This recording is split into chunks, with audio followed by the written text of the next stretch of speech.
Thank you so much, Brian, and thank you, Robin, Yelek, and the IMF for having me. And thank you all this morning, spending a beautiful Saturday morning before the rain hits us. Um, what I'm going to talk to you about is the treatment of relapsed myeloma. And, I'm going to focus mostly on early relapse. I'm going to leave the immuno-oncology part, which is the more exciting, interesting part, to Ajay. He's going to talk about that. And really, what I was hoping to do was talk to you mostly about concepts. I'm not going to talk to you about a lot of data. You saw a lot of slides. There is a lot of data, but I think understanding concepts is going to help you have kind of a discussion with your team, your healthcare providers, and your care team as well to help facilitate your treatment going forward. I liked when Yelek said, you have to have a myeloma expert who thinks myeloma, breathes myeloma, eats myeloma. I think everybody in this room is totally committed. And part of the reason why we are so committed to doing what we do for myeloma is because of you all.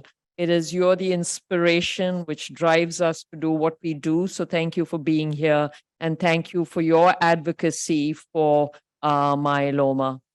I want to start out by this slide. I think Yelek showed it to you. And I think it's important to understand and appreciate that most myeloma goes, when you have active myeloma, you get treated for active myeloma. It then stays in remission for a long time. But the majority of patients will relapse. And there are patients who are on 3, 4, 5, 6 lines of treatment. And that is pretty typical for a patient with myeloma and their myeloma journey. So it's important to understand that. Our hope is that we can get rid of myeloma with your first treatment. I don't think we're quite there just as yet. You've seen a rendition of this slide as well. We are very fortunate. We are very, very fortunate. And I remember the time when I used to be in the lab and drugs like Velcade, I remember them with it was called PS341. I remember pipetting Velcade on myeloma cells and learning about Velcade. And today we are at a stage where we have 20 different drugs approved. Only last week, we have another bispecific T-cell engager approved, elranatamab. What I've missed on this slide is talquetamab. That was approved last week as well. So we're very fortunate that we have all of these drugs approved. And the challenge now is how do we bring all of this and make a difference to the lives of patients? So to try and get to that, I think it's important to understand how myeloma today. I think most of us would agree that we use combination approaches. Dr. Rafat has shown us very nicely the combinations, and he's also shown 4 drug combinations. Typically, we're using 3 drugs for everybody.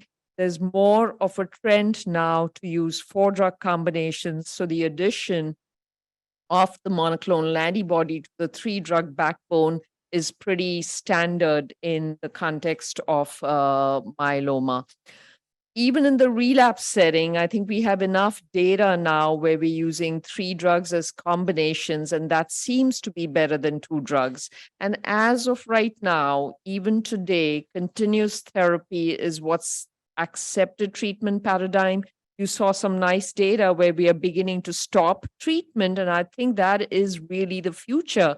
Specifically, when we are starting to use 4 drugs, when we are seeing really deep, deep responses in patients, the next question is, do we need to treat forever? And the ongoing trials are going to be able to ask that question, be able to answer that question. And I think we have the tools now to answer those questions in our toolbox as to when can we stop treatment, both with the diagnostics such as MRD or with a mass spec, whatever method you use. And in certain patients, can we get rid of treatment going forward? So what is relapsed myeloma? Well, today, in this day and age, if you're using 3 and 4 drugs, typically the first relapse for a myeloma patient is anywhere between 4 and 5 years. 3, 4, 5 years is the typical time where you stay in remission for that first year. And most patients with myeloma, depending on the number of relapses, typically will get 3, 4, 5, and even more lines of treatment.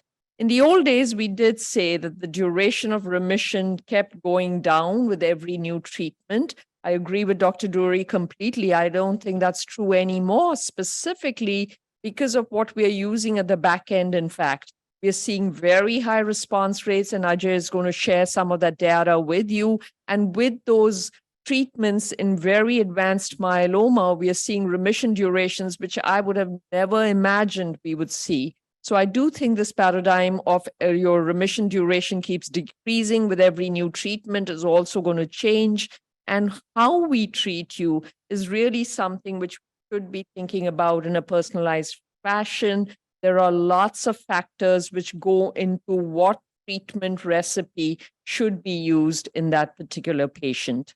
But before we get there, I think we as a community, as an academic community, have come up with good definitions of how do you define relapse in myeloma. So just a small, very small rise in that paraprotein does not necessarily mean absolute relapse. So we do have criteria, and I've just listed them out here.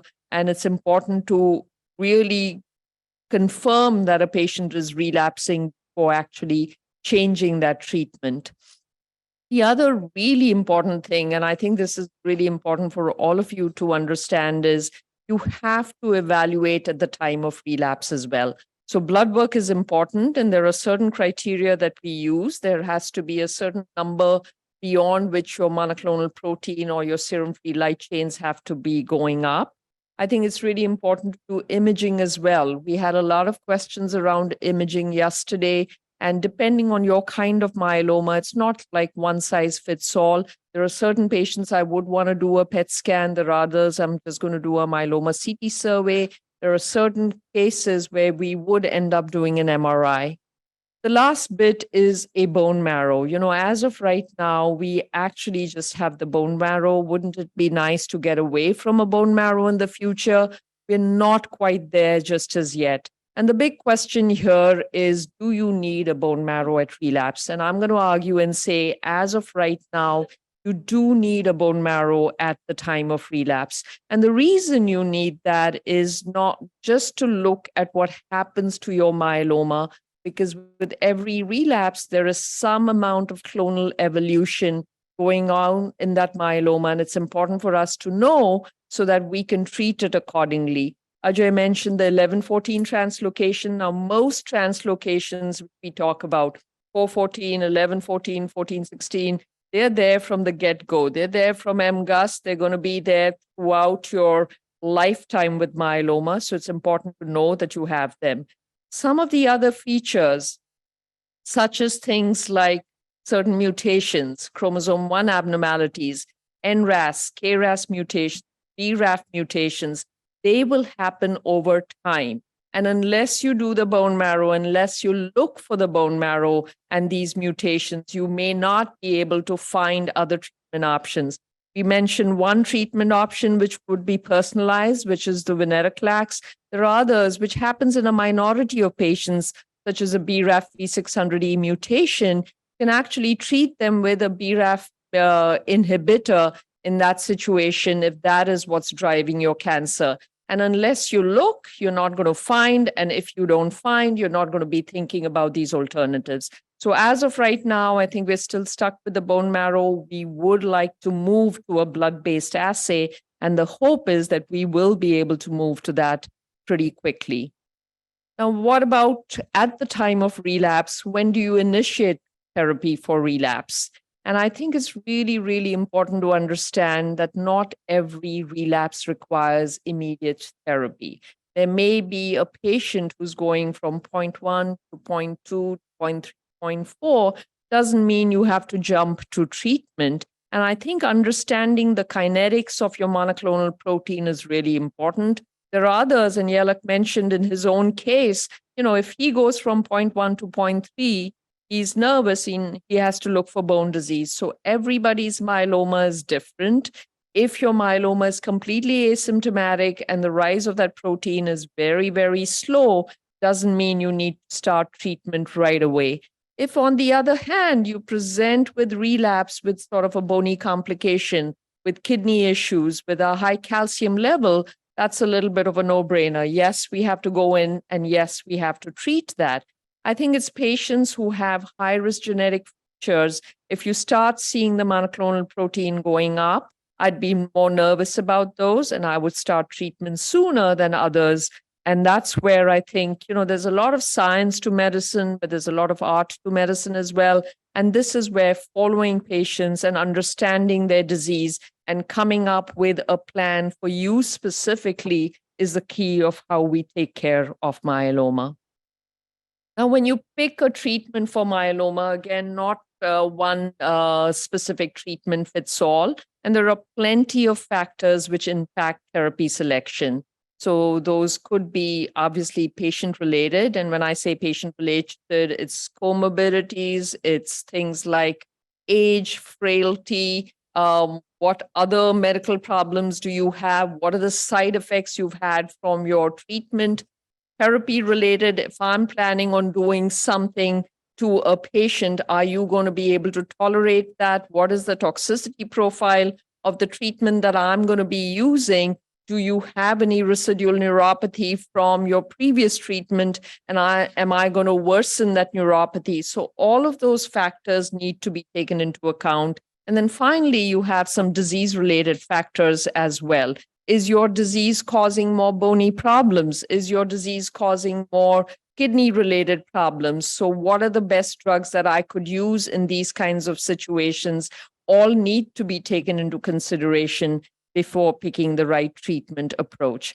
But I think the principles of treatment remain very basic. You want to improve on the symptoms if you're symptomatic. You want to obtain a really deep response. And you do, even at the time of relapse, I would not have said this 10 years back, but I'm more and more of a believer. You want to get to a really deep response even when you have relapsed. And the beauty is, with some of the novel immunotherapies that we're using, we can actually achieve that MRD negative disease even at your fourth and your fifth relapse. Again, I think it's really important to use your best drugs rather than reserve them for later. Part of the reason why we've been able to get all of these drugs approved is because you guys have all participated in some of the clinical trials. And when we get something approved at the back end, we very quickly try and move it earlier and earlier in lines of treatment. You have to even consider risk even at relapse. That is risk. When I talk about risk, it is the cytogenetic risk as to what you need to pick for your treatment. And always, always, always have to sort of balance the efficacy with the toxicity and what that patient can tolerate. And if you're at a center close to like a big myeloma center enrolling on clinical trials, I think we're where we are in myeloma care because of clinical trials, because of patients participating in trials. If there is a clinical trial right for you, I would urge you to try and be a part of that clinical trial if possible.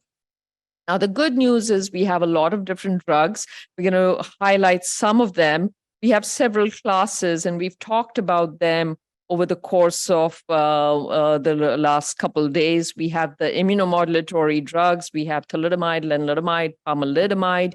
We have the proteasome inhibitors, which is bortezomib, carfilzomib, ixazomib. We now have monoclonal antibodies, elotuzumab, daratumumab, cetuximab, and we have a whole range of newer drugs, which I'll try and highlight over the next 10 minutes or so. So this is the famous NCCN guideline. And the way it's been presented depends on what you've been on before. So if you're refractory to one thing, you want to change. And I'm not going to go through this, but there are different alternatives. The important thing to remember here is lots of different options one can pick and choose from. And if you've been on bortezomib maintenance, you can go to that column on the absolute left of your screen. If you've been on len maintenance, you're typically referred to as somebody who's refractory to len and can think about some of those other options. There's a lot of different clinical trials which have gotten us to those spaces, and most of these trials are FDA approved. So at least in the United States, I think we are very fortunate. We can actually pick a regimen, and in the majority of times that regimen is covered. And that's largely because of these trials. I've just kind of divided them up based on whether the control arm in this case was a proteasome inhibitor with dexamethasone, or the control arm in this case was an IMiD and dexamethasone, pomalidomide and dexamethasone. And even in the case of relapse, we are certainly investigating 4-drug combinations. With 4-drug combinations, we are seeing very deep responses in patients with myeloma. So if you're able to tolerate that, if there is a clinical trial out there, again, I would urge you to consider doing that. This is the IMWG guidelines for the time of your first relapse. Again, depending on whether you're refractory to one or the other drug, you can pick from some of these. Again, it's not just one regimen. You can notice that there's a bunch of different regimens listed under each of these. And this is where we pick one or the other based on the patient, right? Depends on what you have. You have cardiac disease. You have any other complicating factors? Are you on medications for something else? And would that preclude me from using one of these? And those are things which go into consideration when we pick some of these treatments.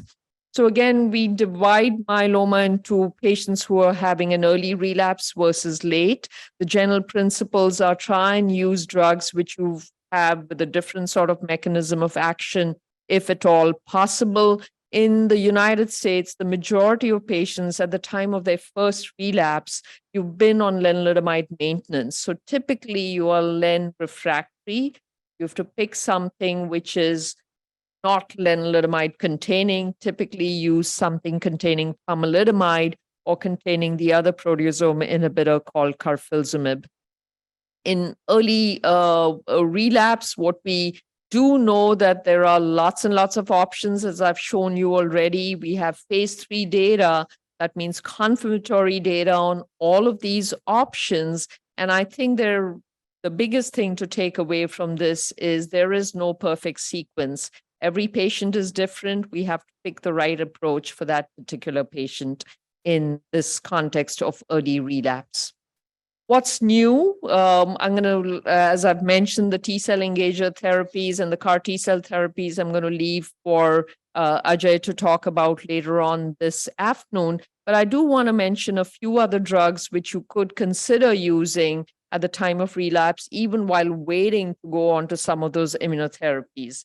Selinexor, we mentioned selinexor yesterday. It is an XPO1 inhibitor. And we all know that XPO1 is a protein which is overexpressed in myeloma cells. And by blocking this XPO1, what it does is it causes apoptosis, which could be caused by tumor suppressor genes in the myeloma cells. So it can be quite effective in controlling your myeloma, at least in the short term. It's an oral drug. And like with every drug in myeloma, when we first get drug approval, we get better at using it over time. So one of the toxicities of selinexor, if you've been on selinexor, it's not the easiest drug to take. It's a pill form of a drug, but it can cause a lot of GI toxicity. It does cause a lot of weight loss. And for that reason, now we are using combinations of selinexor. It's being used in combination with bortezomib. It's being used in combination with pomalidomide, as well as in combination with daratumumab. And the beauty of using this in combination with all of these drugs is we're able to decrease the dose of selinexor, and we're able to give it once a week. And by doing that, it's a lot better tolerated, and you still see the efficacy of combining this very novel drug in the context of relapsed myeloma. Again, I've mentioned the selinexor toxicity already. The biggest toxicity for selinexor is the GI-related toxicity. But as we go down on the dosing of selinexor and as we give it once a week, we're seeing less and less of the CELI-related toxicity. Venetoclax has already been mentioned by Ajay. This is, again, a novel compound. I think it's important for you to remember and understand this, and for you to know whether or not you have that 1114 translocation. I will tell you that a lot of times your treating physician will also forget the fact because they've done that bone marrow at the time of diagnosis. Typically, about 14 to 20% of people do have that 1114 translocation.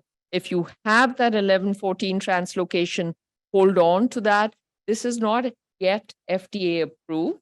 We are working on getting this FDA approved, but at least in the United States, at the time of relapse, if you show the FISH data showing you 11-14 translocation, most of us are allowed to use venetoclax. And the reason I say this is it's extremely effective. It can be used with venetoclax and dexamethasone alone, gives you a response rate of about 40% or so. And we are using it in combination. It's being used in combination with bortezomib. And specifically, Bellini trial is the infamous trial, which is why venetoclax is not yet approved, because when they looked at the whole study, the FDA actually withdrew this or stopped the study because of a survival disadvantage. But part of the problem with the Bellini trial was they used it in all comers.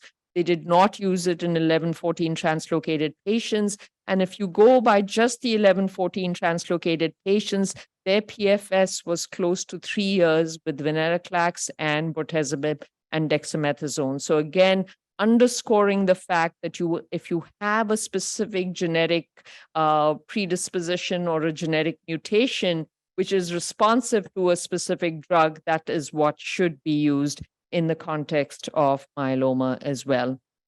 Immune therapies, we're going to be talking about later on. We are all very excited about CAR T-cell therapy specifically because it's the first time that we're giving a one-time treatment and then you're no treatment at all. Dr. Duri mentioned it early. I will tell you that the things that my patients come back and tell me, why did you not do this earlier? Because this is the first time in your lifetime with myeloma that you're on no treatment whatsoever. Bispecifics, again, Ajay is going to talk about. And then we have a few other drugs, which I'm going to talk about in the context of immunotherapies, which are new. And one of them we've again talked about is the antibody drug conjugate. This is the belantamab mafodotin. It has the auristatin immunotoxin, which actually kills your myeloma cells. So it's directed against BCMA. We had that conversation yesterday about whether or not patients should be on belantamab mafodotin. Now, the biggest thing with belamaf is the ocular toxicity. Again, we did talk about that a little bit yesterday. And there are ways of managing it. So although this is approved, once we dose reduce belamaf and once we give it less frequently, so early on in the earlier trials, we were doing it once every 3 weeks. Now, if you go to every 4 weeks, sometimes even 8 weeks, you do much better and you don't have that ocular toxicity with belamaf. Another one which I want to mention is TAC573. This is a completely normal drug class. It's an immunocytokine. So it targets CD38, very similar to your daratumumab. But in addition to that, it also stimulates the interferon gamma signaling. And by doing that, it can actually potentiate the activity of this immunocytokine. So this is first of its class, and you see that the overall response rate of this is quite high. And this was a trial wherein patients had an anti-CD38 monoclonal antibody. So they'd seen daratumumab or isatuximab and yet had been responsive to TAC573. So again, an exciting drug going forward. Another class of drugs which is really exciting is the cell mods. And we have two drugs here, one of them called iberdomide. Now, you all know about thalidomide, you know about lenalidomide, and you know about pomalidomide. Iberdomide, the next generation coming after pomalidomide. And if you think about it, and I'm thinking about it very simplistically, although they're called cell mods, they're essentially IMiDs which are more potent. They work the same way by targeting the same site which lenalidomide and pomalidomide targets. And the reason why we think it's so much more potent, you just think about the dosing. When you all started using lenalidomide, use 25 milligrams of len, then go down to 15 and 10. With pomalidomide, you start with 4. With iberdomide, what we are starting is somewhere a little over 1 milligram. And then the next one, which we have, so there are trials with iberdomide in combination with dexamethasone. We are seeing high response rates with this. And the durability of response is quite nice. And these are pill form of drugs like lenalidomide and pomalidomide, very easy to tolerate, much lower doses that we've used.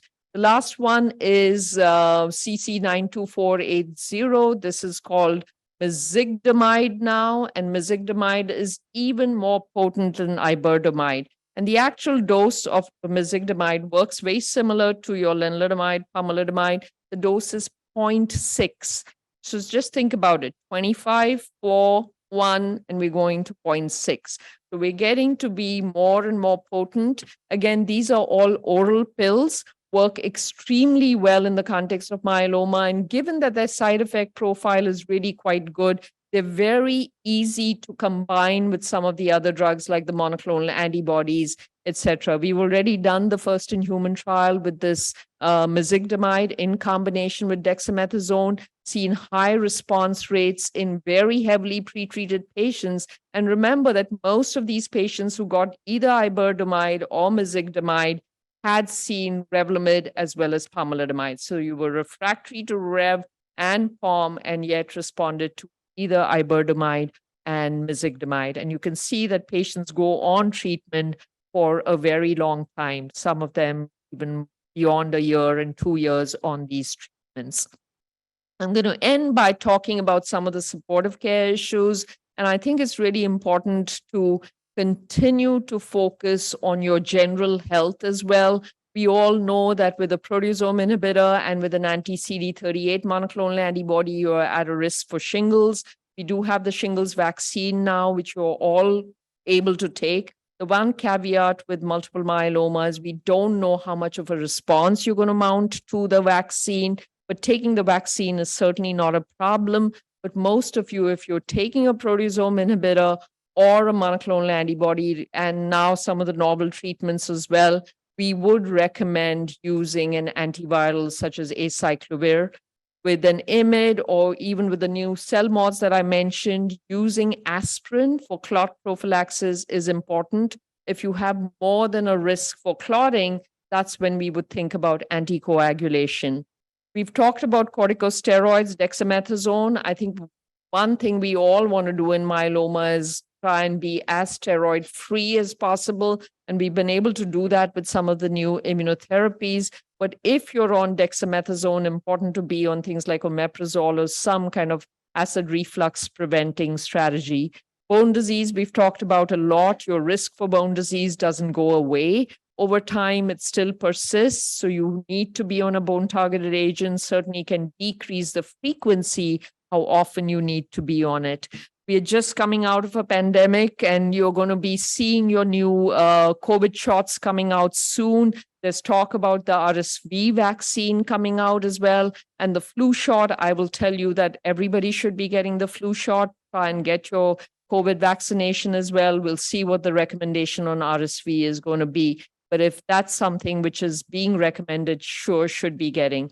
Now, we talked a little bit about IVIG, and I'm sure Ajay is going to talk more about it. But we're typically, because we're using such B-cell directed treatments, that's why we are seeing more of our immunoglobulins drop. And once we see the IgGs going below 400, if you can prophylactically take IVIG, that's something we do recommend. I think, myeloma is you need a team behind you. So it's really, really important to have social work, have palliative care, and your care team. And it's so fantastic to see so many caregivers here with all of you together. I think living your best life, physical therapy, and rehabilitative medicine is a part of how you should be addressing myeloma, and living as fit and well a life as you can would be what is recommended. I think the big thing you take away from this, I think this has been great for me because it's been so hopeful, and a lot of you have had myeloma for many, many years. The biggest takeaway from for me is we have lots of options, which is a great thing. No sequence is necessarily the right sequence. You're very different, and what's right for you doesn't have to be right for your neighbor. Make sure targeted options are considered, which is why looking at your disease over time is really important. And all late stage options are going to become earlier on in the treatment, and those trials are happening as we speak. So with that, I thank you for your attention. And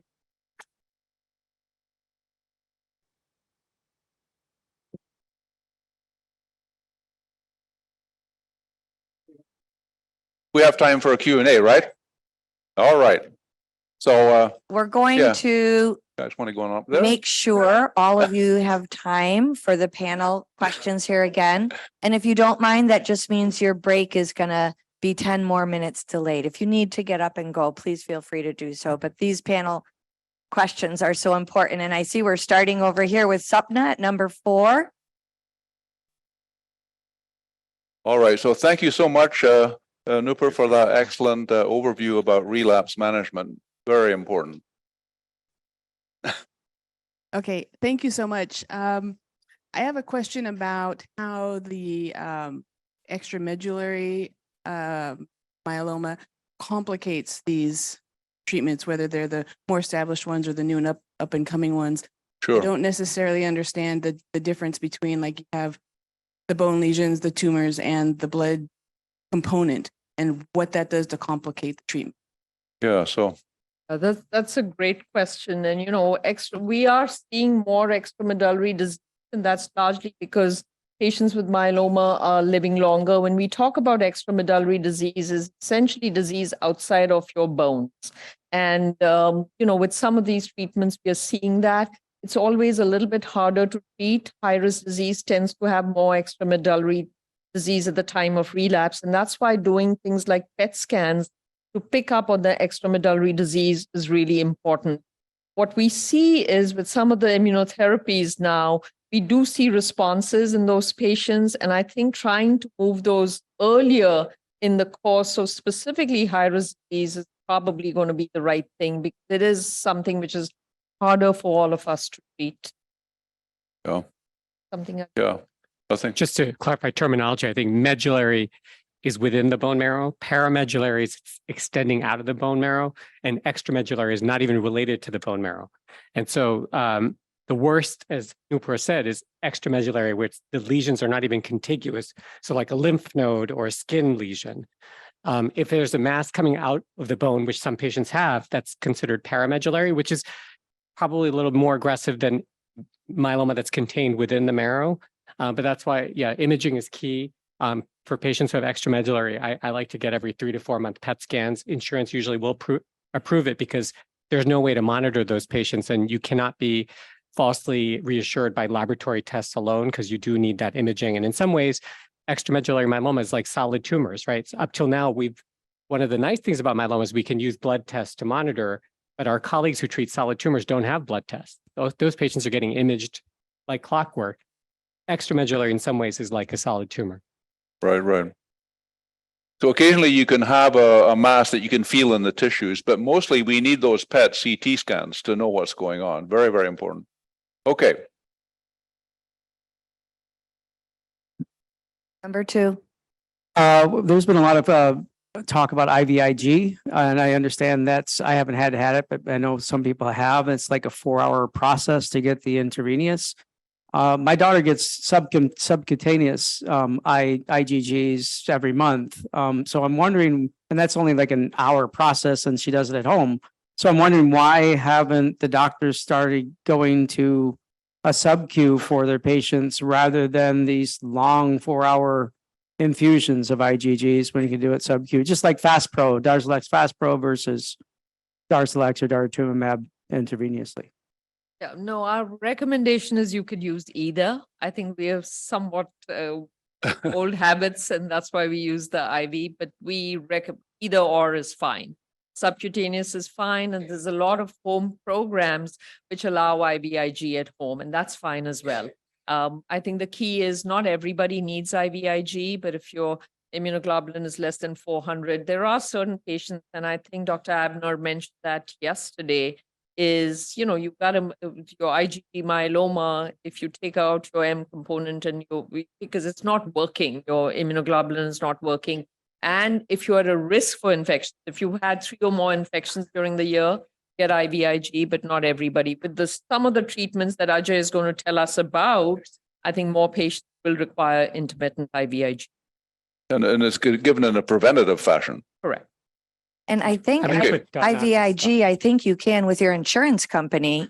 Right. It's a little bit of maybe a hassle, but I think you can set it up for home IVIG. Yeah, is there a reimbursement issue where it gets more easily reimbursed as an IV? Donna? Certain patients' insurance actually prefer to have do it at home with sub.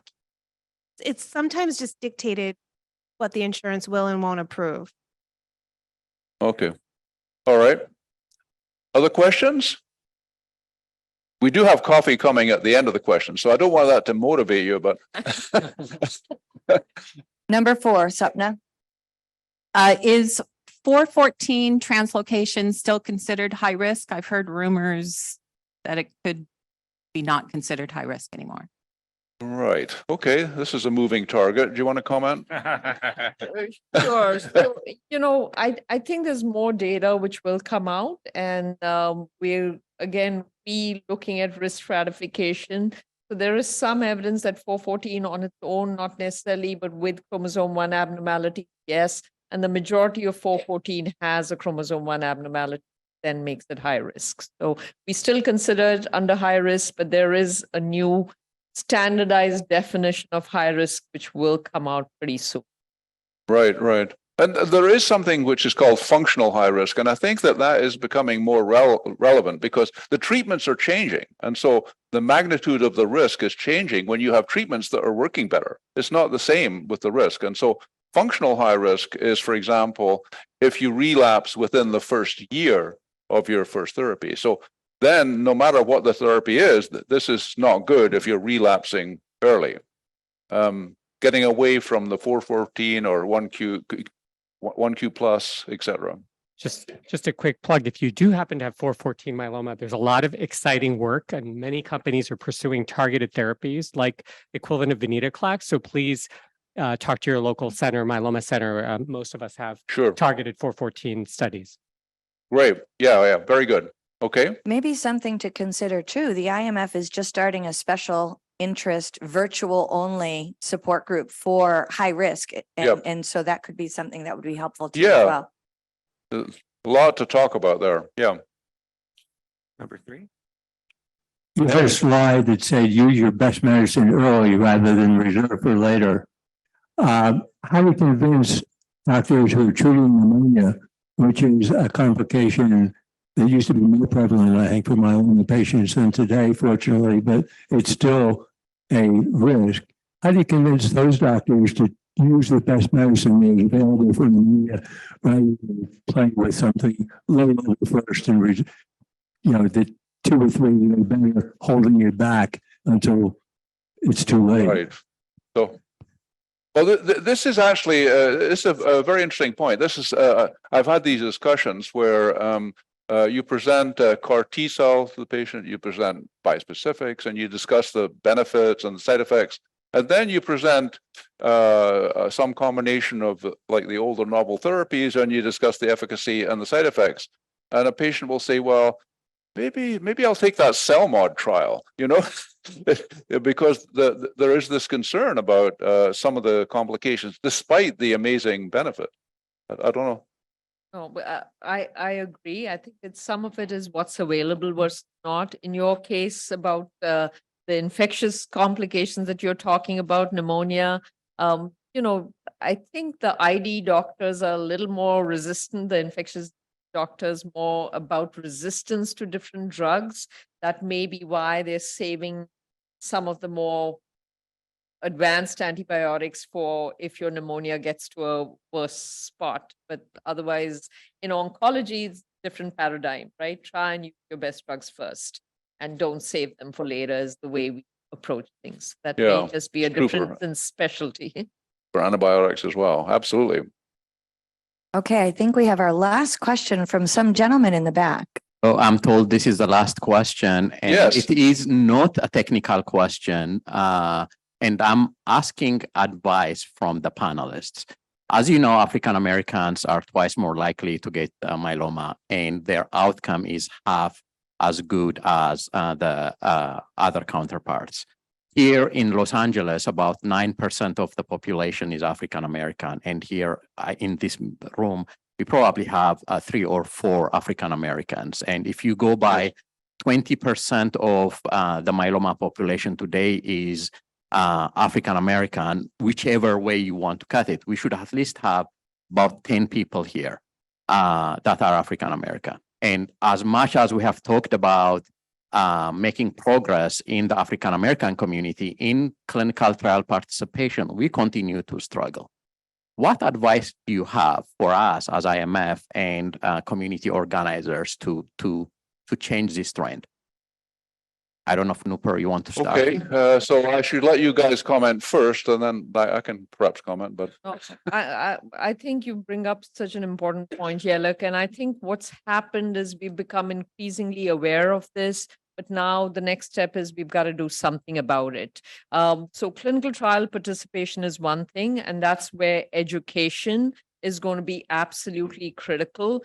And making people understand that being a part of a clinical trial doesn't mean just experimentation, but it's really getting active drugs. I think there's a little bit of a disconnect with, what your understanding of the disease and participation in trials is.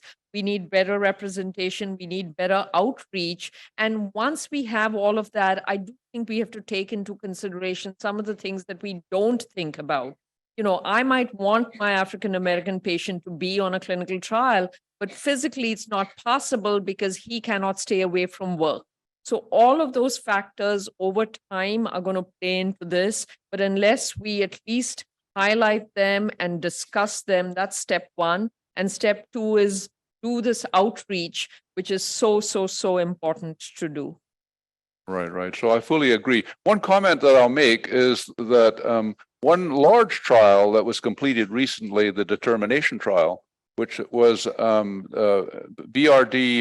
with or without transplant in the upfront setting, it did do well in terms of its recruitment of African Americans.